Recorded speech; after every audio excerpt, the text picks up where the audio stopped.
kan isiniif qophaa'u qophii xalayaaleeti.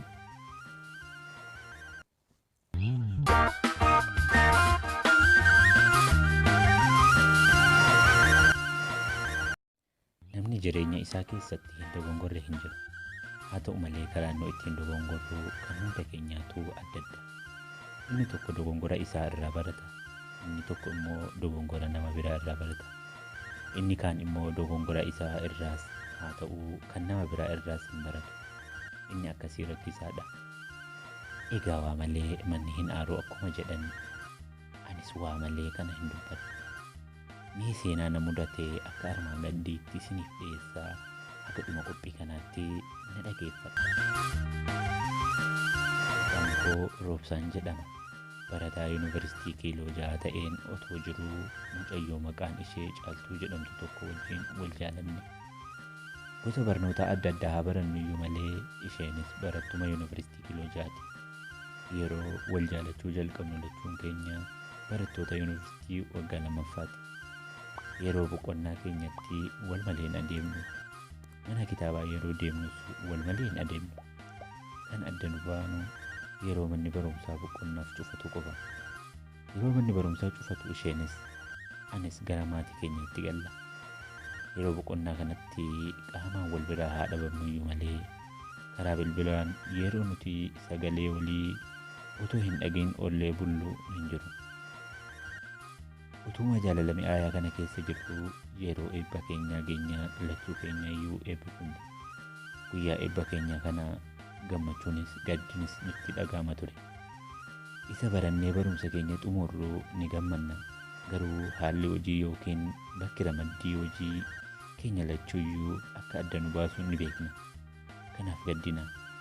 Eebba keenya booda carraan hojii ana magaalaa Shashamannee na qaqqabe. Caaltuudhaan garuu magaalaa Baddallee ishee ga'e. Otoo walitti boonyuu anis gara ramaddiitti Caaltuunis gara ramaddiitti imala keenya eegalle. Akkuma eebbifameen DV guuteen ture. Rabbi na gargaaree carraa DV kunis naaf ba'e. Yeroo carraan kun na ga'uu Shashamanneedhaan hojjedha. Bilbilaan haa ta'uu iyyuu malee Caaltuu koo waliin haaluma gaarii irra jirra. Garuu carraan DV akkana qaqqabee ittiin hin himne. Keessi koo itti himuu barbaada. Sammuun koo garuu na dide. Utumaa Caaltuu itti hin himin wanta na barbaachisu hunda xumuradheen gara US'tti imale. Akkuma biyya Ameerikaa ga'een bilbileen Caaltuutti hime. Isheenis dhageessee baay'ee gaddite. Anis rakkoon hin jiru dhufeensi fudhadha jedheen sosobadheen deebisee ofitti araarfadhe. Jaalalli keenya itti fufe. Yeroodhaa gara yerootti waliif bilbilla. Anis haalli naaf mijatee jireenyi biyya Ameerikaatiin wal baruun jalqabe. Hojiis argadhee hojjechuu eegale. Facebook koo irraa bakka jireenya isa dur Finfinnee jedhu sana gara US'tti jijjiiradhe.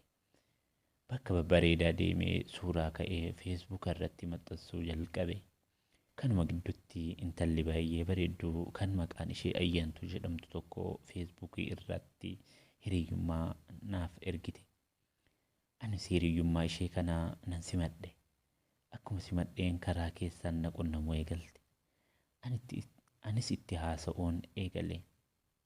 Ayyaantuun kan jiraattu magaalaa guddoo Oromiyaa Finfinneedha. Ayyaantuu waliin haasaa keenya gara jaalalaatti jijjiiramuu eegale. Anis ishee jaalachuun eegale. Yaadni koo hundi jaalala Ayyaantuun dhuunfatamaa dhufe.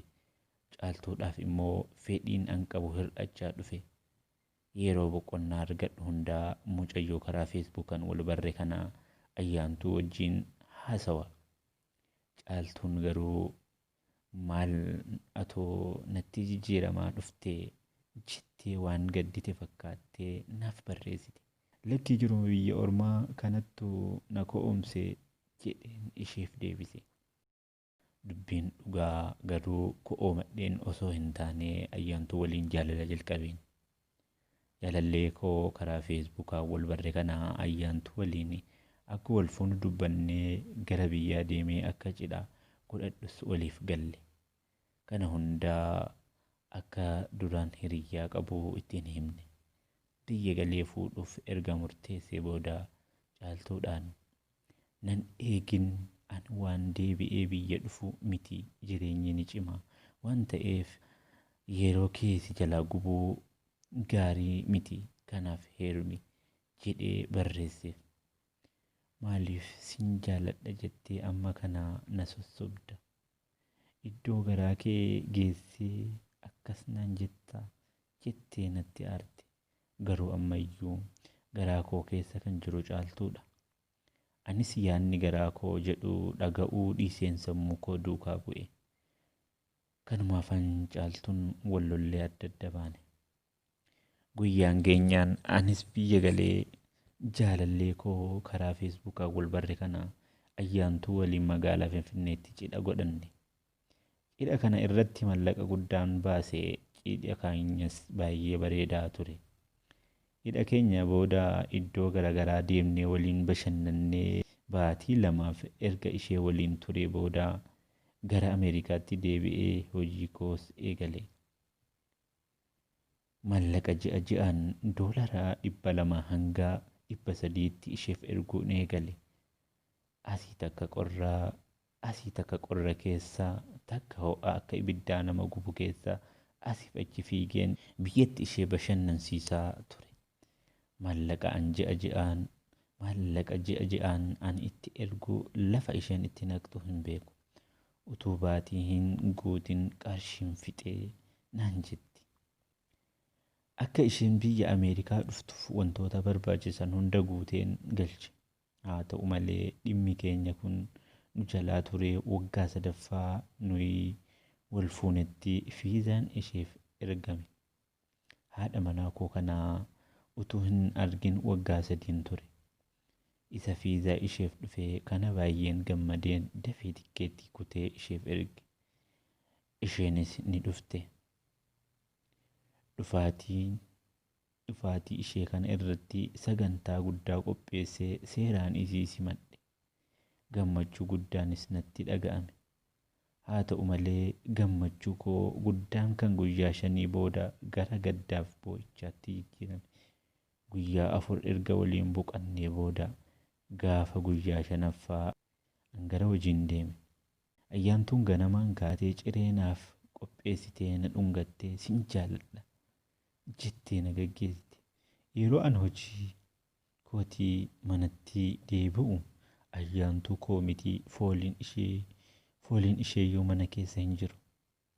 Uffata ishee ilaallan, boorsaa ishee ilaallan waan tokkoyyuu mana keessa hin jiru. Gara magaalaa biraa deemeera. Nan barbaadin ani ulfa ji'a 3 kan jedhu waraqaa isheen barreessitee siree irra keessee deemte. Sammuu koo amanuu hin dandeenye. Baatii 4 booda suuraa ishee feesbuukaa irratti maxxansite. Dhugumayyuu ayyaantuun garaan guddatee da'uu geesseerti. Guyyaan natti dukkanaa'e. Halkanis naaf bari'uu dide. Waanan godhu nan wallaale. Ani haadha manaa koo jedheen ishee eegaa isheen garuu nama biraatiif ulfooftee ulfa baatii 3 baattee naaf dhufte. Ayyaantuun madaa hin qorree natti hortee sokkite. Cubbuu an caaltuu irratti hojjedheettuu naaf deebi'e. Wanta keessi ofii namaan jedhu dhaga'uu dhiisuun boolla qilee keessaa nama buusa. Ana ilaalaa hanna dhiisaa jedhee namichi dubbisaa. Dogongora koo kana irraa akka waa barattaniifin seenaa koo kana isiniif qoode. Wanta akkasii irraa isin haa baraaru. Egaa kabajamtoota jaalatamtoota hordoftoota riqicha jaalalatuuf seenaa kanarraa akka waa barattaniin abdii qabaa. Warroonni hanga ammaatti maatii chaanaalii keenyaan ta'in gara chaanaalii riqicha jaalalatuufitti koottaatiin sabiskiraayib godhaa. Akkasuma yaada dabalataatii fi ergaalee addaa yoo qabaattan gara toora teelegiraamii koo kanaan na qunnamuu dandeessu. Horaa bulaa dagaagaa fayyaa ta'a.